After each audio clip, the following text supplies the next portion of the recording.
Bonjour tout le monde et bienvenue dans ce podcast Mes premières fois pour partager ce moment autant intimiste que collectif.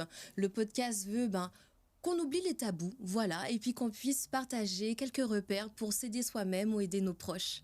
Et aujourd'hui, je suis très bien accompagnée puisque je suis aux côtés de Mélusine Brillant. Bonjour Mélusine. Bonjour Lilou.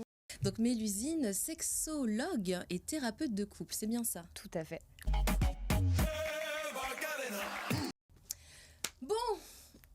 Bon, les règles, les ragnagnas, les petits anglais, le ketchup, la mer rouge, je ne sais pas si j'ai tout dit, Mélusine, t'en vois. Je pense que j'en ai d'autres, mais peut-être un peu vieilles. Vas-y. Les gleurés, mais Oh, wow. on est dans une génération avant là. C'est vrai que je connaissais pas du tout les gleurés.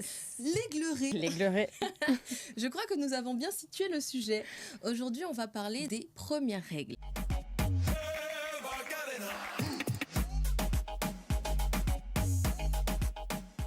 Mélusine, avant tout, sexologue et thérapeute de couple, est-ce que tu peux un peu nous introduire ton métier? Comment ça se dessine au quotidien? C'est un peu comme être psy, sauf qu'on n'est pas psy. Le D'accord. principe, c'est le même. Les gens viennent, évidemment, les gens qui le désirent viennent consulter. La séance, c'est une séance de thérapie ou d'accompagnement D'accord. classique, comme chez un psychologue. Sauf qu'on n'a pas exactement les mêmes spécialités, ni le même titre. Donc Mhm. moi, je vais vraiment me spécialiser sur les rapports affectifs et sexuels, les questions de genre et d'identité ou d'orientation sexuelle également. Et en général, est-ce que tu arriverais à relater une tendance sur le type de public que tu reçois, une tranche d'âge Je travaille avec des ados et des adultes. Il y a D'accord. beaucoup plus d'adultes qui viennent, c'est sûr. En même temps, quand on est ado, c'est pas facile. Déjà, il faut identifier qu'il y a un problème, oser aller en parler, demander de l'aide. En plus, on n'est pas forcément majeur, on n'a pas forcément notre argent. C'est pas évident d'aller consulter, que ce soit un psychologue, un sexologue ou tous les métiers de l'accompagnement. Souvent, quand on est ado et qu'on y va, c'est qu'on est accompagné par nos parents. Et ça, c'est quand même assez rare. Il y a aussi beaucoup plus de femmes qui viennent me voir. Après, je suis moi-même une femme. Et je suis aussi une thérapeute située lesbienne et féministe. Donc j'ai beaucoup de personnes LGBTQIA+, féministes, politisées, principalement. J'ai aucun homme hétéro tout seul. Ils viennent que en couple. Tu es avec nous pour 2 thématiques. Je ne vais pas spoiler la deuxième. Super. Mais aujourd'hui, on se concentre sur les ragnagnas, les menstruations. Mais surtout, les premières menstruations. Est-ce que toi, en termes de patients, tu as déjà eu à rencontrer justement des personnes qui ont vécu une expérience négative, voire traumatique parfois? Complètement. Alors, je n'ai jamais eu de consultation qui portait spéciquement sur les règles. En général, on vient me voir pour d'autres choses. Mais comme on parle beaucoup de l'entrée dans la sexualité, le rapport au corps, le rapport à la puberté aussi, au corps qui change, qui devient érogène, on parle forcément de moments comme les règles. Et j'ai une patiente en particulier qui m'a raconté une expérience horrible. Elle a eu ses règles assez tôt, peut-être à 10 ans. Elle était à l'école primaire encore, en CM2. Personne ne lui avait jamais expliqué ce que c'était. C'est une femme plus âgée que nous, mais pas non plus vieille, quoi. Donc, c'est un petit peu dommage qu'elle n'ait pas eu cette occasion d'être préparée. Résultat, donc elle a ses règles, en plus tôt, donc aucune de ses copines les avait. Elle en avait jamais entendu parler. Donc, elle saigne, elle comprend pas très bien ce qui se passe, elle a mal au ventre. Elle demande pour aller aux toilettes, elle va aux toilettes, et là, elle se rend compte qu'il y a énormément de sang dans sa culotte, qu'il y a des caillots, elle a jamais vu ça. Et en fait, elle a eu très peur, elle n'a pas osé en parler, elle est retournée en cours.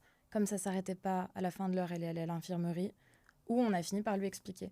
Mais pendant toute l'heure de cours, elle sentait le sang couler et elle se disait qu'elle allait mourir. Il faut imaginer une enfant de 10 ans à peu près, qui a l'impression juste d'avoir une blessure et que le saignement ne s'arrête pas. En général, c'est pas très bon signe. C'est peut-être le seul moment où c'est OK de saigner quand on a ses règles. Alors, à 10 ans, on n'a pas cette terminologie, mais limite, ça frôle l'hémorragie et on a l'impression qu'on se vide de notre sang et que tout notre corps, justement, va faiblir. C'est exactement ce dont elle avait l'impression. En plus, comme elle avait mal et qu'elle saignait beaucoup, dans sa tête, forcément, c'était significatif d'un danger. Bien sûr. Qui est assez logique. Et c'est terrible qu'elle ait vécu ça dans la peur pendant toute cette heure de cours, jusqu'à ce que l'infirmière lui explique et qu'elle soit très gênée. En plus, elle en avait partout, alors que ça aurait pu être évité juste en parlant. Hmm. Et justement, voilà, cet épisode, Mes premières règles, est fait et réalisé pour qu'on puisse prendre de la distance aussi avec notre propre expérience et puis parfois avoir les billes pour Mm. aiguiller nos proches et puis aiguiller nos enfants aussi qui vont vivre un peu tout ça. Et avec toi, Mélusine, justement, on pourra voir un peu comment adapter l'accompagnement, comment instaurer un dialogue intime. Bon, je ne vais pas en dire plus, mais d'emblée, là, tu nous as quand même relaté une histoire choc, une histoire très dure, très traumatique. Est-ce que tu penses que ça a une influence, une incidence sur notre rapport au corps, sur notre intimité? Est-ce qu'il y a des traces un peu invisibles après sur notre vie de femme, jeune femme, etc.? Ça peut arriver de se planter, même en tant que parent, de pas Hmm, en parler assez vite. Quand, imaginons, notre fille a ses règles hyper jeunes hmm, et on pensait lui en parler, mais ça arrive, elle a 9 ans, on n'était pas prête. Ça peut arriver. Ça ne veut pas dire qu'elle va être traumatisée pour le restant de ses jours. Mais disons que ça peut être le début d'une série de petits manqués qui peuvent devenir vraiment compliqués. Le cas hmm. de ma patiente, c'est finalement le fait d'avoir eu aucune communication sur les règles. C'était un peu un premier événement qui préfigurait du fait qu'elle allait avoir aucune éducation sexuelle. Oui. Et du coup, l'accumulation de tous ces moments vécus sans aucune information, ça a été vraiment compliqué pour elle et ça a laissé des traces, évidemment. Hmm. Après, bien sûr, c'est un souvenir qu'on n'oublie pas, surtout quand ça se passe mal, les premières règles. Quand ça se passe bien, on l'oublie pas non plus, mais disons que c'est juste un événement. Oui. C'est vrai que ça peut aller finalement de l'événement peut-être un peu désagréable si ça fait mal ou qu'on a une tache sur ses vêtements, un peu gênant si on n'ose pas trop en parler, mais normal et facile à accepter finalement et à ranger dans un coin de notre cerveau comme un souvenir. Ça peut aller de ça à un événement carrément traumatique. Oui. Et ça va pas forcément nous rendre moins capables de vivre notre rapport au corps par la Ouais. suite. Mais disons que ça peut être un souvenir vraiment dur qui est quand même très facile à éviter. Et justement, comme tu l'as dit, les premières règles, hein, ça peut être un souvenir traumatique, un souvenir marquant. Et pour autant, un souvenir que s'apprête à vivre hein, de prochaines jeunes filles et que vivront peut-être notre petite cousine, notre petite sœur, etc. Bref, les jeunes femmes composant notre entourage. Et quand on l'a parfois mal vécu, c'est difficile aussi d'accompagner ces jeunes qui ont besoin d'écoute et qui ont besoin d'être comprises. Donc on va commencer à un peu parler de cette discussion intime entre parents, entre proches qu'on peut instituer avec les enfants, puisque parfois il y a cette forme de gêne, presque un silence lorsqu'il s'agit de dialogue un peu en rapport avec la sexualité. On parle d'oser la discussion intime avec l'enfant, mais souvent on a cette tendance à penser que c'est une discussion intime qui doit être instaurée entre la maman et l'enfant. Ben non, le papa aussi peut avoir les billes pour accompagner son enfant sur ses premiers changements. Je pense notamment aux hommes qui n'ont pas été à le sujet ou qui peut-être continuent hein, à rester à l'écart de ce sujet. Peut-être auront un jour cette expérience à vivre par rapport à leurs proches. Moi, je prends par exemple mon cas. Lorsque j'ai eu mes premières règles, ma mère n'était pas présente, elle faisait les courses, donc situation vraiment banale hein, finalement. Mon père qui est venu quand je l'ai appelé à la rescousse et qui a fermé la porte et qui est parti en mode je n'arrive pas à gérer cette Oh situation. non. Quand tu n'es toi-même pas averti par rapport à l'expérience, devoir l'expliquer à quelqu'un qui la traverse de façon frontale, c'est pas assez évident. Est-ce que toi, tu pourrais nous expliquer, est-ce que tu as peut-être une vision sur comment on peut vaincre un peu ce malaise entre les parents et les enfants quand il s'agit de parler de sexualité? Oui, alors déjà, bon, j'y reviendrai un peu plus tard, mais Ouais. je pense que c'est important vraiment qu'on arrive à intégrer le fait que les règles, c'est pas forcément synonyme d'entrer dans la sexualité. C'est vrai que les premières règles, on a tendance à les associer culturellement, c'est vraiment hyper lié à deux Hmm. choses. La féminité, le fait d'être une femme, de devenir une femme, et l'âge adulte, encore une fois, le fait de devenir une femme alors qu'on était supposé être une enfant avant. Sauf qu'on n'est plus au Moyen Âge, aujourd'hui il y a quand même l'adolescence, le fait d'être jeune adulte, disons qu'on on grandit plus, on n'a plus les mêmes catégories sociales de enfant puis femme adulte. On se marie plus à 12 ou 14 ans non plus. Donc les premières règles n'ont pas forcément besoin d'avoir cette signification-là en 2025. C'est un peu inscrit dans l'inconscient collectif pour plein de raisons, c'est Oui. aussi lié à l'histoire. Mais je pense qu'en essayant au maximum, en tant qu'adulte et en tant que parent et qu'accompagnant, accompagnante, de vraiment bien cerner la différence entre règles et sexualité, ça peut aider. Aussi parce que les règles, elles arrivent de plus en plus tôt. En 1850, elles arrivaient en moyenne à 15 ans. On pense que c'était à 16 ans, 50 ou 100 ans plus tôt. En 1950, elles arrivent à 13 ans. Aujourd'hui, elles arrivent à 12 ans et demi. Et c'est la tendance, selon les pays, est soit à la baisse, soit se stabilise. D'accord. Mais c'est quand même beaucoup plus tôt. Oui. À 12 ans, on n'a pas forcément, quand on a une enfant de 12 ans, on n'a pas forcément envie de lui parler de sexualité, bien que ça puisse être très utile. on n'est pas forcément à l'aise. Et surtout qu'on se dit souvent en tant que parent que rien ne presse. Après tout, une enfant de 12 ans ou un enfant de 12 ans, on se dit qu'en général, c'est pas vraiment le moment de l'entrée dans la sexualité. Donc, on a tendance à éviter tous ces sujets-là. Sauf que c'est le moment des premières règles. Oui. Donc, c'est important d'en parler. Voilà, déjà, premier élément, séparer sexualité et règles. Et un deuxième point qui me semblait important, que tu as un peu abordé tout à l'heure, c'est la question de qu'est-ce qu'on fait quand on est un homme. Moi aussi, c'est mon père qui m'a accompagnée pour mes premières règles. Dans une situation un peu similaire, sauf que moi, pour le coup, ma mère pouvait pas revenir 10 minutes après parce que j'étais en vacances avec mon père, vu que mes parents sont séparés. Et donc, il a été un tout petit peu moins gêné que le tien. C'est-à-dire que j'ai pu lui dire, moi, j'étais pas très à l'aise de lui dire. Je lui ai dit, je me sentais pas hyper proche de lui, donc c'était pas évident. Je lui ai dit, il m'a dit, il va falloir aller acheter des protections parce qu'on n'a rien. Je vais y aller, donc il y va. Et moi, j'attends et il revient. Et déjà, il y a 2 choses qui allaient pas. Ça aurait pu être pire, mais 2 choses qui allaient pas. Il m'a ramené des serviettes, décision complètement unilatérale. À l'époque, il n'y avait pas de culotte menstruelle. Enfin, ça existe depuis plus longtemps que ce qu'on sait, mais on ne parlait pas de la coupe menstruelle non plus, alors que ça fait 3 siècles, 2-3 siècles que ça existe. Et du coup, les options à l'époque, c'était tampon, serviette. Et mon père, en tant qu'homme adulte, s'est dit, ma fille, enfant, et en plus ma fille, que je veux voir rester enfant pour toujours, ne peut pas introduire un corps étranger dans son vagin. C'est vraiment comme ça qu'il me l'a dit. Tu es trop jeune pour introduire un corps étranger dans ton vagin. Voir le point précédent sur séparer les règles de la sexualité, c'est important. Du coup, il arrive avec des serviettes. Moi, à l'époque, j'ai pas de préférence, je ne connais pas. Mes résultats, ça m'a tué mes vacances d'été. J'ai pas du tout pu me baigner. Et en plus de ça, deuxième point qui n'allait pas, il est revenu en me faisant part de sa gêne d'aller au magasin pour acheter ça. Il était mal, il m'a dit à quel point il était mal à l'aise. Et ça, je pense que c'est un élément clé. On va pouvoir reparler de la question de comment aider les hommes à accompagner leurs enfants. Mais il y a aussi un élément clé qui est ne pas transmettre sa propre gêne à son enfant. Parce que c'est comme ça qu'on continue le cercle vicieux de la honte et de la gêne autour de ce sujet. Si on arrive à en parler de manière détendue, il y a moins de chances que l'enfant qui est en train de vivre ses premières règles intègre le fait que c'est gênant et que c'est quelque chose qu'il faut cacher. Comment tu as réussi à prendre de la distance face à cette expérience pour pouvoir accompagner aussi? Parce que là, je pense justement aux personnes comme nous, qui avons vécu une mauvaise expérience avec nos règles et qui sont peut-être confrontées un jour à devoir en parler à des petites jeunes filles. Comment arriver à prendre de la distance, se déconstruire un peu pour aborder les choses de façon beaucoup plus ouverte? Je pense que moi, dans mon expérience personnelle, avant même la formation de sexologie, tout ça, ce qui m'a aidée, c'est aussi que, forcément, quand on a des parents séparés, on a assez vite 2 sons de cloche assez différents, parce que si c'était d'accord, ils seraient probablement encore ensemble. Donc, j'ai eu une sorte de séance de rattrapage. Moi, mes deuxièmes règles, elles ont été tout aussi significatives que les premières, parce que c'était la première fois que je les avais avec ma mère. Et je ne vais pas dire qu'on a eu une conversation hyper... mais par contre, ma mère a abordé les choses différemment. Elle avait un stock avec plein de protections différentes. Et elle m'a laissé choisir. Elle m'a dit, voilà, si tu as besoin d'aide, tu me dis. Sinon, je pense que honnêtement, il y a des notices explicatives avec des dessins dans chaque boîte. Je pense que c'est assez simple, mais si tu as besoin d'aide, n'hésite pas. Et sens-toi libre d'essayer un peu tout ce que tu veux. Une fois que tu auras choisi ce que tu préfères, on pourra jeter les autres et tu utilises la version que tu veux. Donc il y avait plusieurs tailles de serviettes, plusieurs tailles de tampons, parce qu'il fallait déjà choisir, identifier, essayer la protection qui me plaisait le plus, mais aussi de comprendre mon flux, comment ça marchait, parce que certaines jeunes filles saignent très peu, d'autres saignent énormément. Ça varie en fonction des jours du cycle.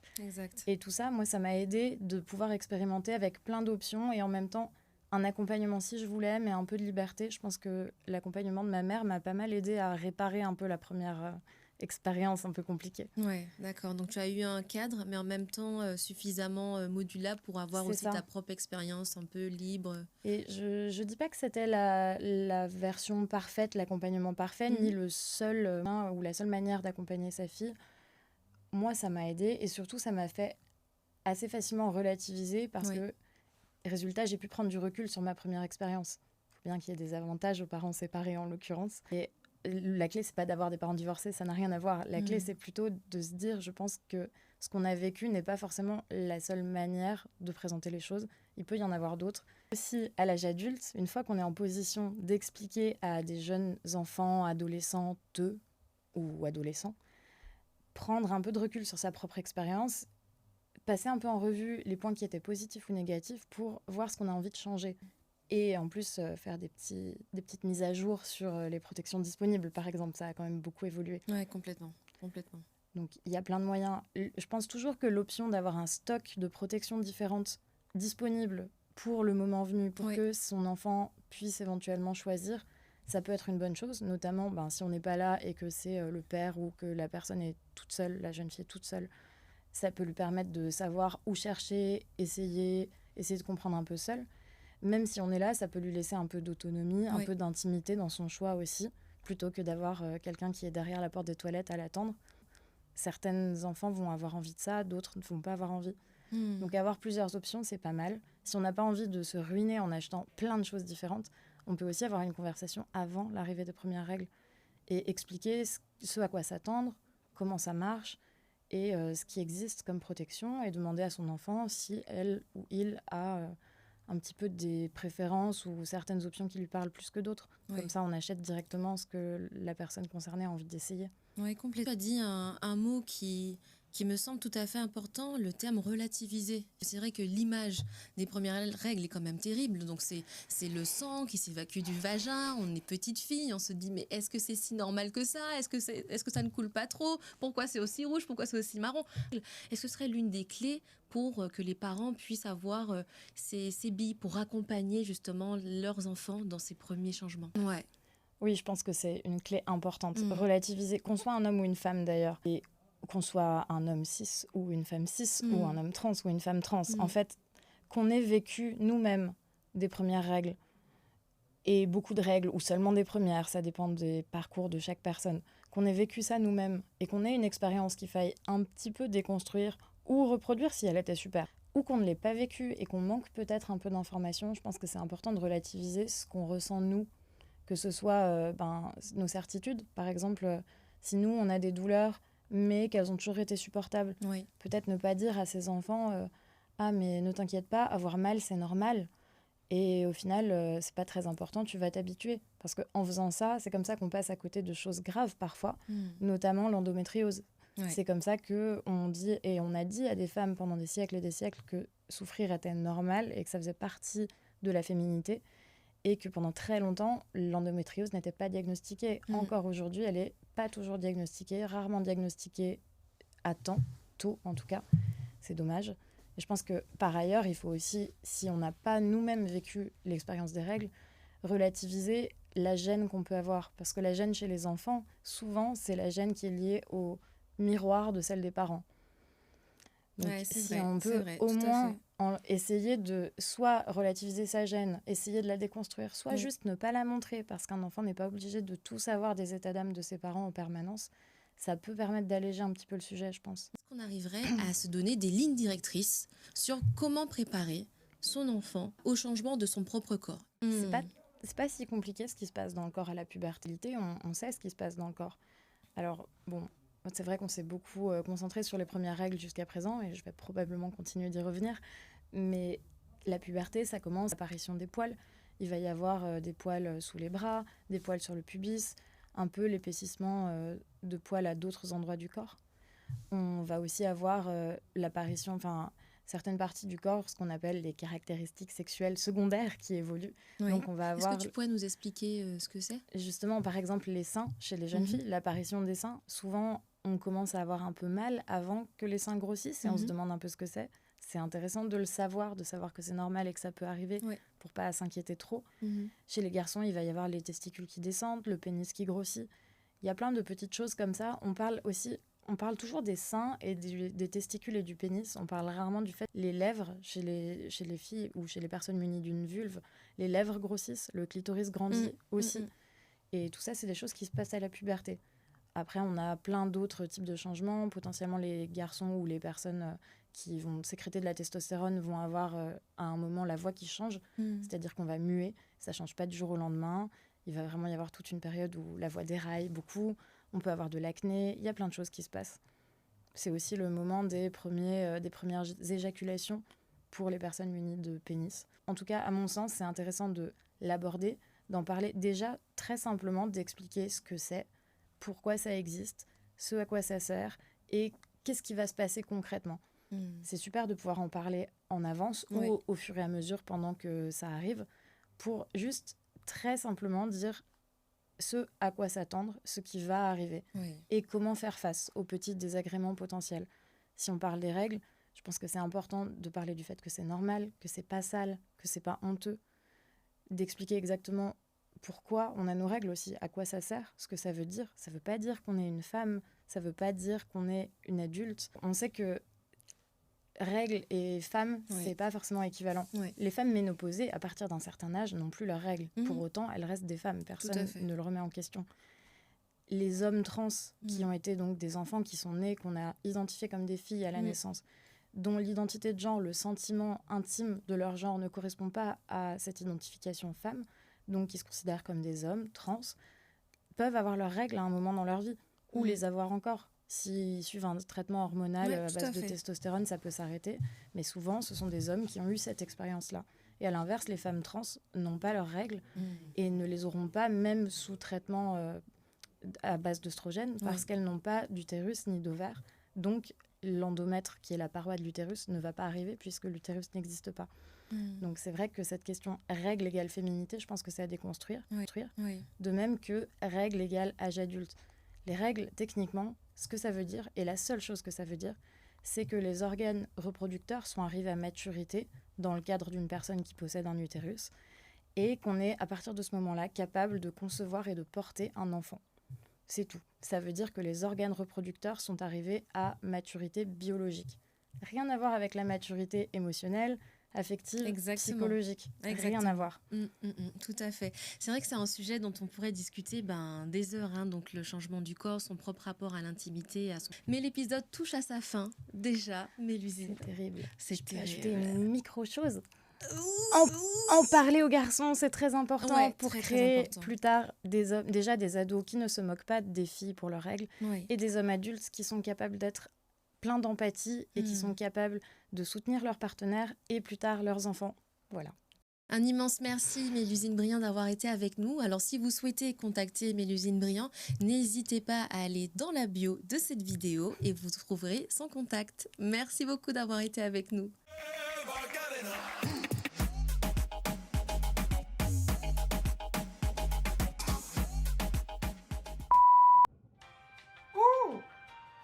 Bah attends, je te pose ça. Attends, on se revoit à la fin de la vidéo là.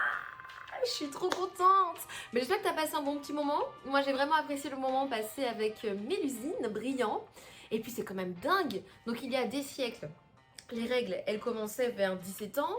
Aujourd'hui, on est plus sur une moyenne de 12 ans qui peut être vue à la baisse comme à la hausse dépendant des pays, donc des cultures associées.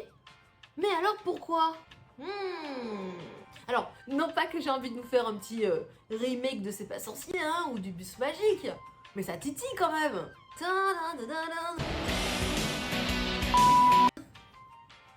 Je suis désolée, j'ai écouté la petite voix dans ma tête et je vais cesser. Donc pourquoi? Eh bien, je vais te le dire.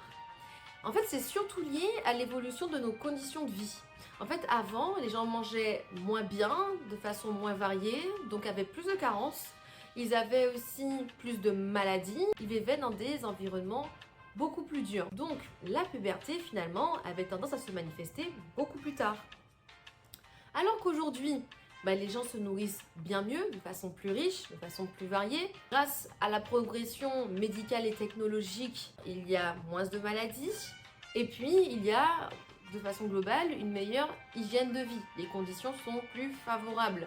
Donc, les règles ont donc tendance à se déclencher bien plus tôt. Donc, les hormones liées à la puberté. C'est tant pas notre corps qui aurait une fonction en moins ou une fonction en plus, c'est plus l'environnement dans lequel il est intégré qui aura une action interdépendante sur son évolution.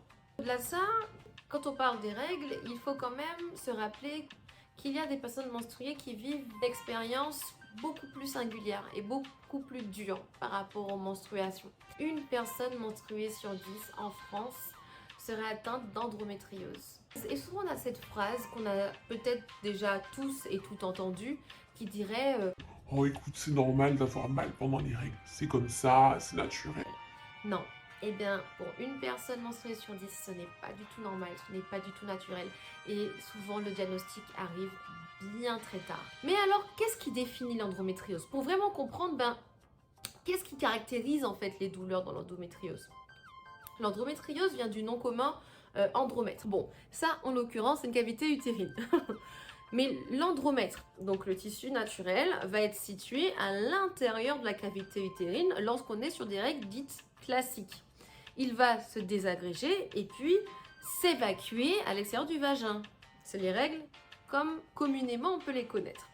Mais dans le cas de l'endométriose, donc dans le cas de la maladie chronique, l'andromètre ou le tissu naturel similaire à l'andromètre, il y a encore un débat scientifique et médical là-dessus, soit, mais en tout cas le tissu naturel va être situé à l'extérieur, donc dans les zones extra-utérines, donc souvent en contact avec les intestins ou les ovaires, etc.